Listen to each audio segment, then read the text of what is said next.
Are preaching from Philemon. Oh no, I'm joking, Philippians. That would have been funny if I prepped the wrong book, eh? Great stuff. So no, what a privilege to preach again tonight with you all. Currently we are working through Philippians, and if you haven't been here in the last 2 weeks, I would definitely recommend going and listening to those sermons. Even this morning's sermon on Jonah was also excellent, and please go to YouTube and all the nice links that was on the page there, and please go listen, because all of these, of course, flow into one another, and it's important that we get the whole counsel, as Sean just mentioned. So this week we continue with chapter 3 in Philippians. And as previously stated, the book of Philippians is a book written by Paul for the church of Philippi. Now, if you don't know where that is, it's kind of in the Aegean Sea, right in the north, almost between what would be Greece and what would be Turkey, right there at the top in that region. And so the history of the church is important to understand the context through which Paul is writing. Of course, if we understand the type of people and the scenario and the towns, and the issues that was in that church and in those people, or with those people, we can understand why he wrote what he wrote, etc. And so the history here is that it was almost like a loose-standing town, and then the Roman Empire came in, they won a battle, and then they took over the management of this town. So it became a Roman Empire or Roman colony, and in that time, some of the, let's say, deserving generals and some of the elites in the Roman Empire started staying in this town called Philippi. And so it all of a sudden became a very Roman culture. And Sean used a word last week, pomp. And how I picture it, if I see the writings of Paul and I read the historical context, we get this picture of this town that kind of started working around status and saying, listen, we're not some low-life random town anymore. We are now part of Caesar's brigade, if that makes sense. So this town slowly became a little bit more, let's say, cool, pompous to a certain extent. But in this town was a great church, and the church had love, it had generosity, there was joy, and Paul was writing about this, and he was encouraging. There was of course, these missionaries that came out of it, they blessed Paul, and he's writing this while he was in prison. And we get to chapter 3, after last week speaking about humility and about two specific individuals and what role they played. This week we're looking at, I believe, a critical part and one of my favorite chapters in the New Testament specifically. So we find ourselves in this town, and you've got this picture. I almost picture like this American movie in the Hamptons almost vibe, with all the fancy people with these big houses and things. Now imagine that kind of vibe from the Roman Empire. If you've seen that before, everybody's got a picture, great stuff. So this is in the setting in which this church, to a certain extent, is. So I'm going to be discussing 3 themes, just to tell you what to listen out for and what we're going to be reading, okay? So the first theme we're going to be discussing is called True Christianity versus False Christianity. The second theme is Paul's personal testimony, which is headed as True Salvation. All right? And the last theme that we will be discussing is what I call True Pursuit of Christ-likeness. Okay, so as we read the scripture, keep that in mind, and let's see if we can find that. We're not trying to create anything from scripture. We're trying to read it and let it lead us as Paul and the Holy Spirit speaks to us. Great, let's jump in chapter 3 of Philippians. Finally, my brothers, rejoice in the Lord. To write the same things to you is no trouble to me and is safe for you. Look out for the dogs. Look out for the evildoers. Look out for those who mutilate the flesh. For we are the circumcision who worship by the Spirit of God and glory in Christ Jesus and put no confidence in the flesh. I'm going to stop it there. So Paul creates a picture of 2 types of people here. And he lists 3 characteristics of each, right? Did you catch that? Verse 2, he speaks of dogs, evildoers, and mutilators. And who he's referring to here are what I would call false Christians slash pretentious Judaizers. So it's Christians that allude to that not grace is not enough, Jesus' work on the cross is not enough, but we still need to work with Jewish tradition to be saved. So it's these typical individuals that we all might think of someone that look the part, that act the part, but it's all fake. And the words he uses here are actually quite harsh. He uses words like dogs, evildoers, and mutilators. Now, mutilators is another word for false circumcision. So, of course, in the original Greek, circumcision means to cut around, technically, and mutilators or false circumcision means to cut off. So it's people that they try to act the right way, they try to do the thing that's supposed to be the right thing, but their heart behind it is wrong. The reason they do it and how they do it and how they execute it is incorrect. And on the other hand, Paul speaks of true Christians and he describes them with 3 definitions here, right? He speaks of people that worship in spirit. He speaks of believers that give glory to Christ Jesus. And the third one he speaks here has no confidence in the flesh, meaning no confidence in their deeds.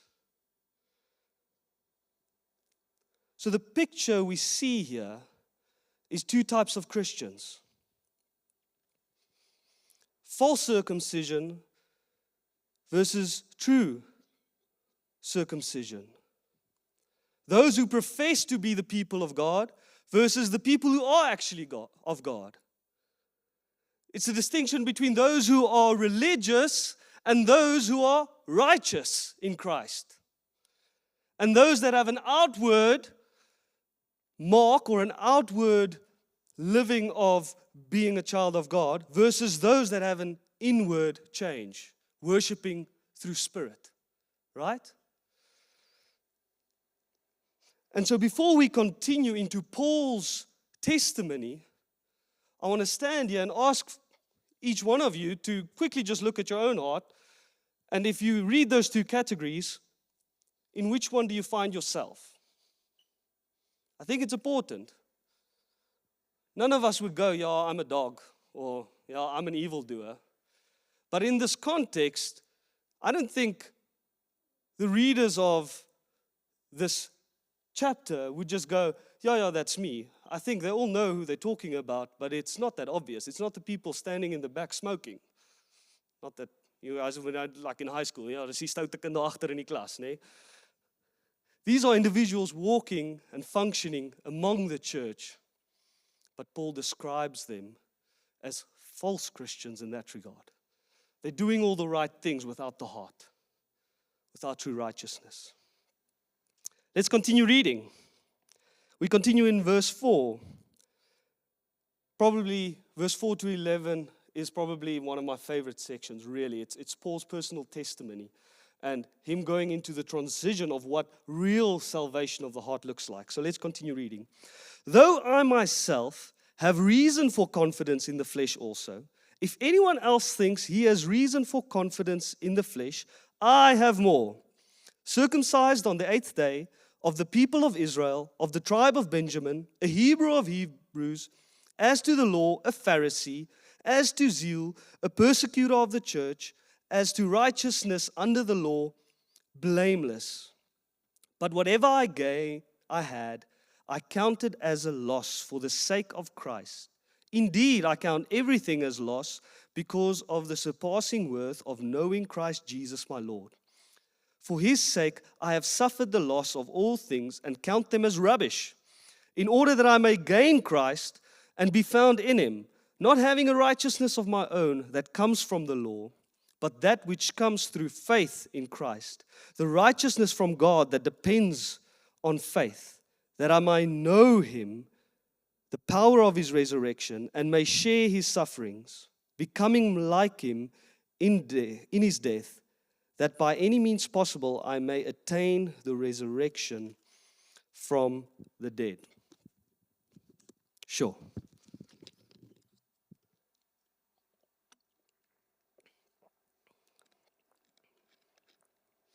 So if you'd noticed, we saw Paul using the word I 9 times in that section. So it's him speaking from his personal life, from his personal understanding. And the reason I say this is his testimony of his salvation is because he speaks here of who he was, how he related to these types of Christians, what happened in his life, and how his perspective or his heart changed, and now how he sees life going forward. Did you notice that as we read it? He starts off by, of course, saying that he could also have confidence in the flesh. Now, if we look at verse 7 and 8 specifically, we see there Paul using very specific words. He uses accounting terms to describe this transaction that happened in his life.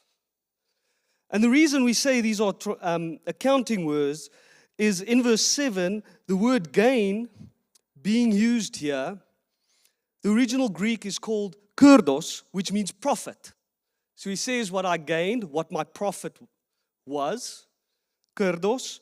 Then in the same verse, he speaks of loss, for which the original Greek word was zimia, which means loss, as in a loss column almost. Any accountants here? Everybody knows you've got like a profit and a loss column.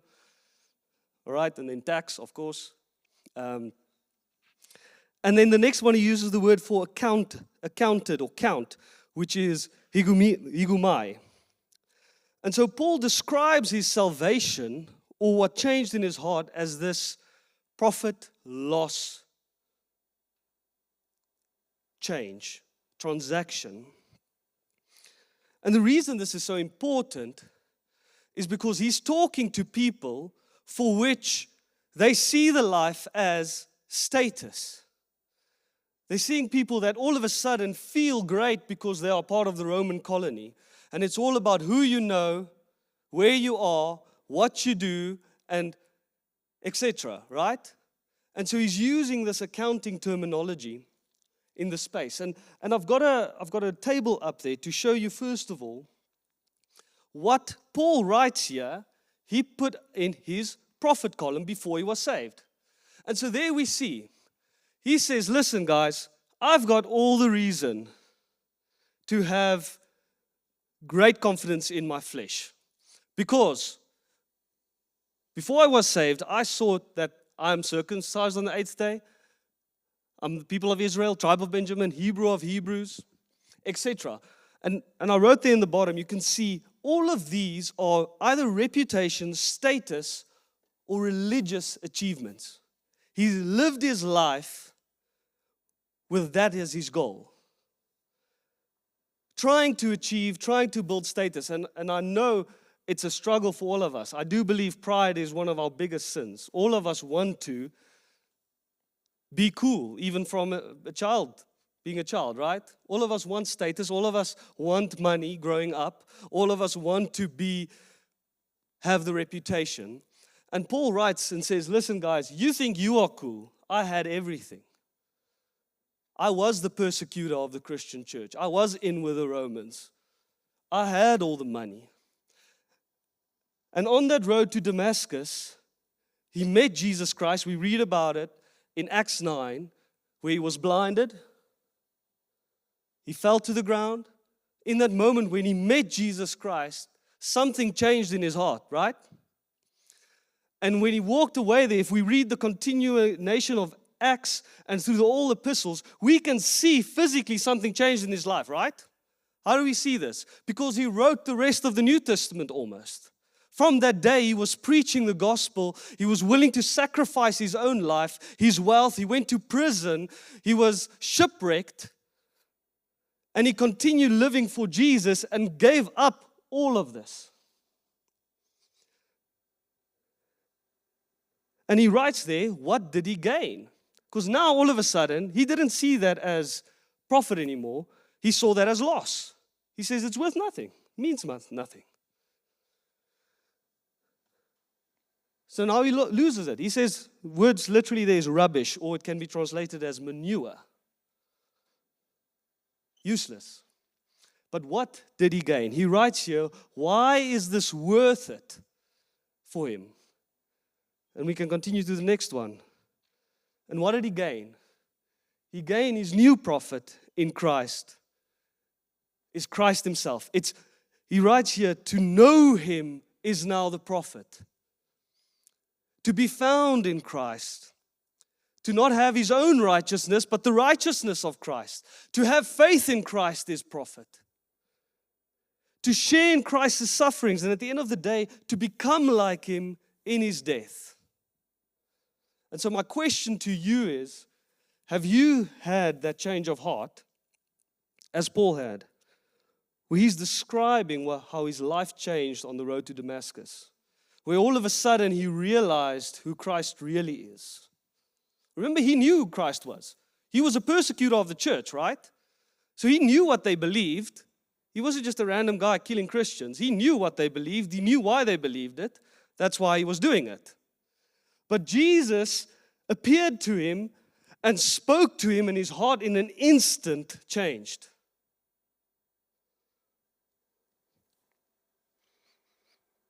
We were singing tonight 3 or 4 of these worship songs, all went about how God did everything. Jesus has done everything, and we giving everything to him. And while I was worshiping, I was thinking, that's what Paul did. Paul was standing there, and in that moment, he realized that Jesus is worth everything. Everything he has. Now, I'm not telling you guys to go leave everything you're doing, and that's not what we're saying. But we're saying it's a posture of the heart. Are we trying to be Christians outwardly, or are we actually have our hearts changed, and do we understand who Jesus is and what he did on the cross? Paul seemed to understand this, and it changed his life.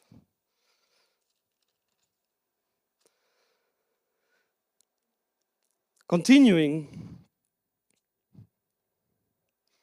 we see in verse 10 almost that he starts actually alluding to my final point, or the last section of this chapter, which is the pursuit of Christ-likeness. And we see in verse 10, he says, that I may know. So he's already described 2 types of Christians, right? A true Christian, worshiping in spirit, who gives all the glory to Jesus, right? And at the end of the day, believes and has faith not in their own flesh and their own works, but in the miraculous work that Jesus did on the cross, right?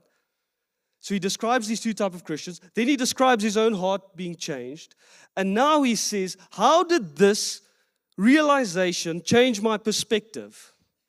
It changed my perspective to what? Verse 10, it continues. It says, that I may know him and the power of his resurrection, and may share in his sufferings, becoming like him in his death, that by any means possible I may attain the resurrection from the dead. Verse 12, not that I have already obtained this, or am already perfect, but I press on to make it my own, because Christ Jesus had made me his own. Brothers, I do not consider that I have made it my own, but one thing I do, forgetting what lies behind and straining forward to what lies ahead, I press on toward the goal for the prize of the upward call of God in Christ Jesus. Let those of us who are mature think this way. And if anything you think otherwise, God will reveal that also to you. Only let us hold true to what we have attained. Brothers, join in imitating me and keep your eyes on those who walk according to example you have in us. For many of whom I have often told you, and now tell you even with tears, walk as enemies of the cross of Christ. Their end is destruction, their God is their belly, and they glory in their shame, with minds set on earthly things. But our citizenship is in heaven, and from it we await a Savior, the Lord Jesus Christ, who will transform our lowly bodies to be like his glorious body, by the power that enables him even to subject all things to himself. End of chapter. So Paul just described him and his own salvation.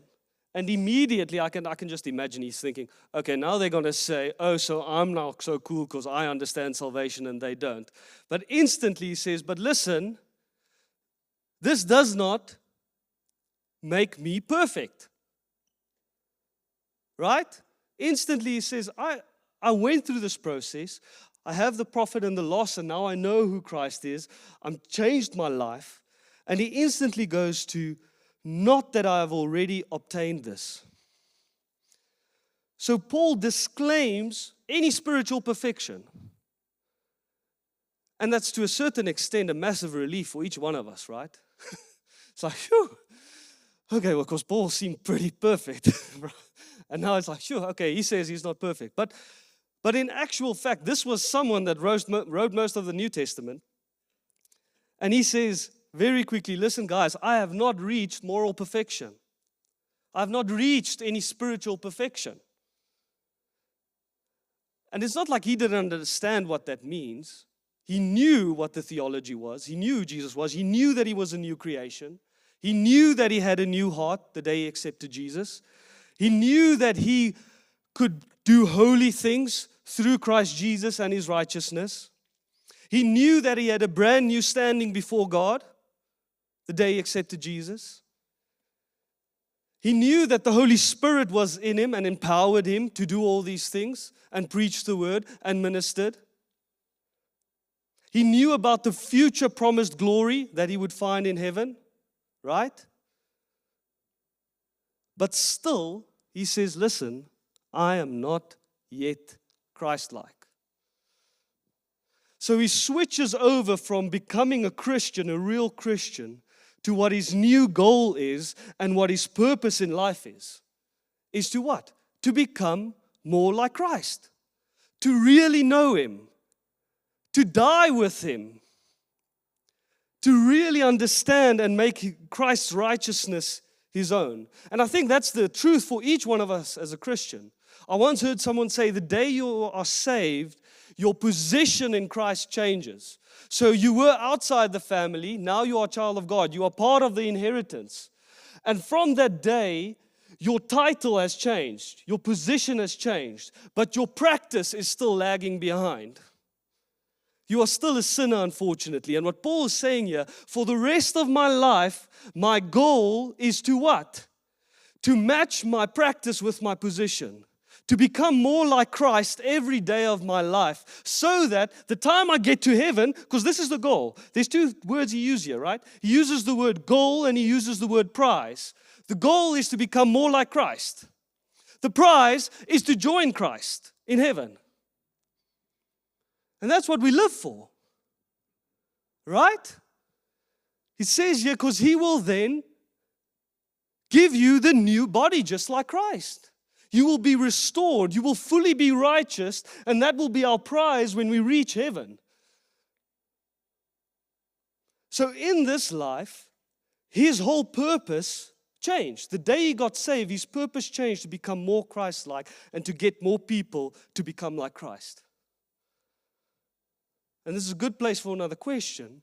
Is that your purpose? Is that my purpose? Not always. I'll admit. Where do you find yourselves? Do you find yourself in a place where you are looking forward to the prize? Looking forward to being with Jesus in heaven for eternity? And are you working towards being more like Christ? Now, while reading this section, there's actually a few interesting points, but I'm just going to make it practical. What does this look like?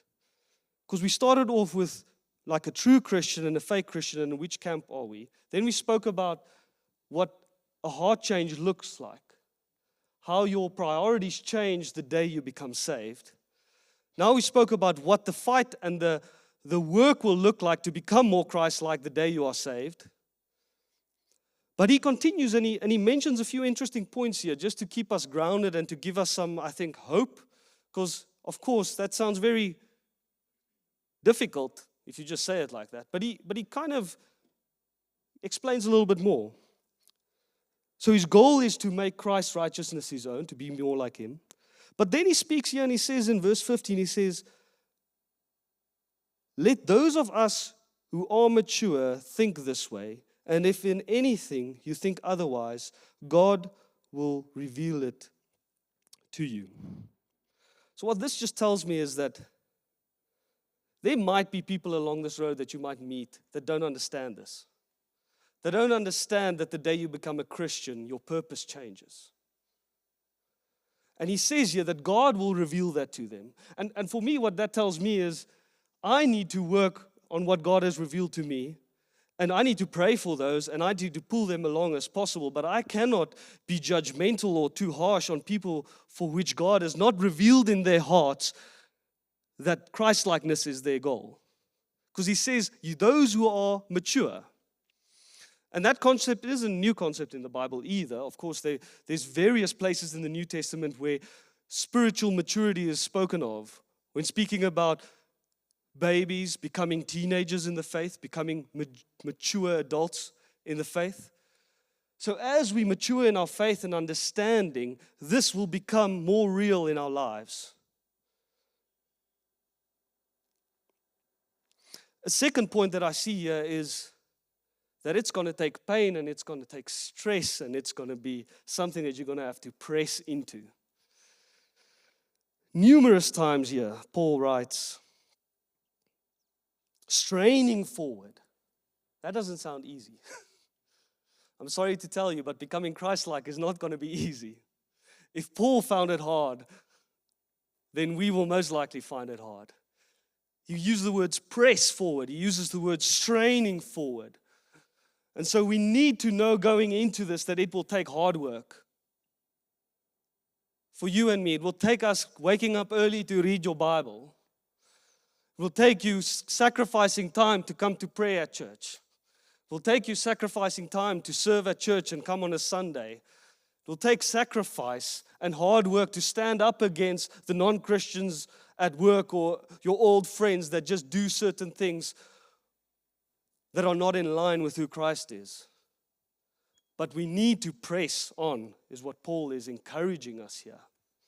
We need to press through.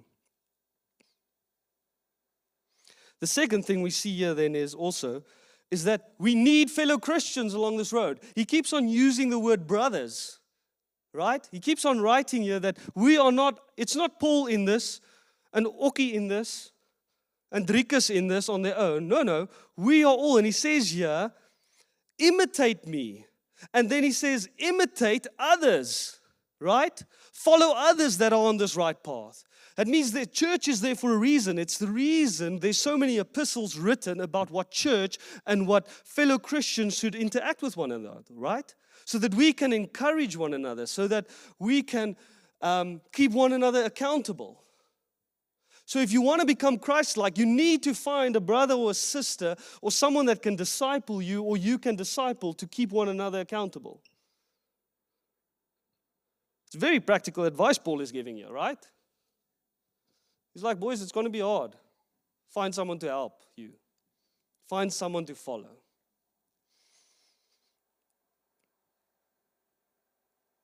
And he says here, keep your eyes on those. So don't lose your focus. Hey, that was cool, huh? Because what does he mention then also? He says then, there are evil ones, enemies of the cross of Christ, that might pull you astray.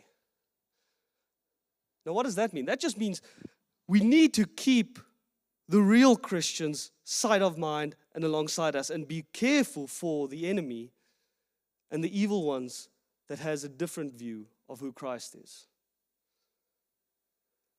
So not only will it be hard work, but there will be traps along the way that might pull you astray. And keep sight of people that actually follow Christ, that actually live according to the character of Jesus Christ.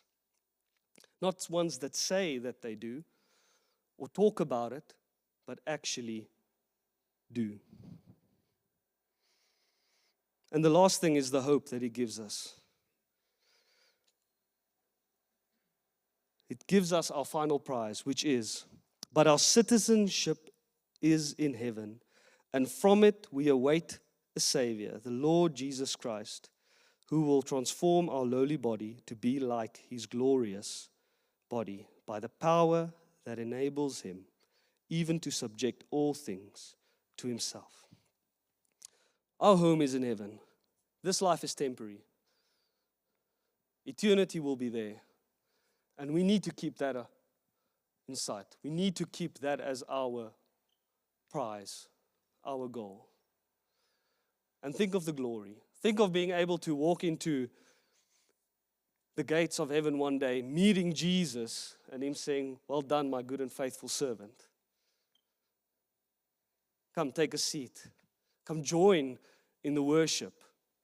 Come join in God's presence." And that's our goal. That's what we strive towards. So in wrapping up then, I'm going to ask these questions again. Can you honestly answer for yourself today, are you a true Christian? Are you religious or are you righteous? Do you understand? Are you putting up a facade? Are you putting up spiritual achievements, reputation, status, and hoping that that will one day get you to heaven? Or have you had a change of heart, as Paul has had? Have you understood what Jesus did on the cross? That by the Father sending His only Son to die for our sins, He has opened the channel, has torn the veil, has given us access straight to the Father, straight to Jesus through the cross. And then the second question is, if you are a Christian, are you becoming Christ-like? Are you working towards the goal, which is to become more like Him? My prayer is that all of us, myself included, of course, all of us can make that decision to strive, to press, to become more like Jesus, and to work towards the ultimate prize of citizenship in heaven.